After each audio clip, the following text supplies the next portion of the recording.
bienvenue dans la leçon ça, où va apprendre comment dire au revoir. In this lesson, you will learn how to say goodbye to someone in different ways.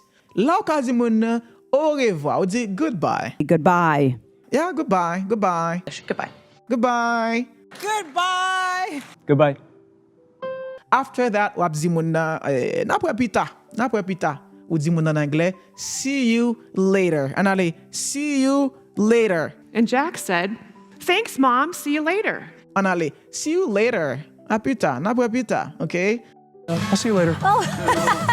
À plus tard, français a dit à plus tard. Et puis, créole l'a dit, now pita, okay? Don't go there. See you later. Bye for now. It's not, it's just like, look, peace, see you later. I'm about to go do this. And, you can come along for the ride or not.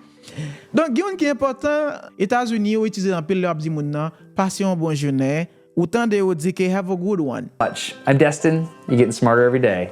Have a good one. Autant de vous dire have a good one. Okay, Manny? So have a good one, and I'll see you on the next episode. Cheers. Appreciate it. Hope you guys have a good one. We'll see you later. Have a good one. All right, guys. Have a good one, and I'll see you soon. Si vous attendez ça, ou qu'attendez. Thank you very much. Have a great one. Ça nous gen encore qu'on attendait moun yo dit na wè demain. Thanks, everybody. We'll see you tomorrow. Pour dire na wè demain, ou ap dit see you tomorrow. But I'll see you tomorrow. See you tomorrow. Pas oublier, na wè pita, c'est see you later. C'est see you later. Pas vrai? I'll see you later. Mais pour me dire na wè demain, m'a dit que ça, m'a dit see you tomorrow. We'll see you tomorrow. See you tomorrow. Vraiment simple. Very simple, guys. N'a pas les pita ou ka di moun l'autre façon. Ou ka di moun nan talk to you later. These questions. I'll talk to you later. Talk to you later. It's not talk to you later. Tale an te di n'a pas pita, m'te di see you later. I'll see you later. Mais là kounya m'di n'a parlé pita. M'di talk to you later. I'll talk to you later. On allez, talk to you later. Yeah, talk to you later. N'a pouè yon l'autre fois. Yon l'autre fois. C'est pas pita? C'est n'a pouè yon l'autre fois.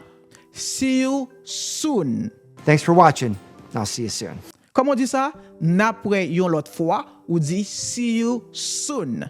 Thanks for watching. I'll see you soon. Please, see you soon. Et si vous avez dit moun bien dormi ou dit moun qui ça? Good night.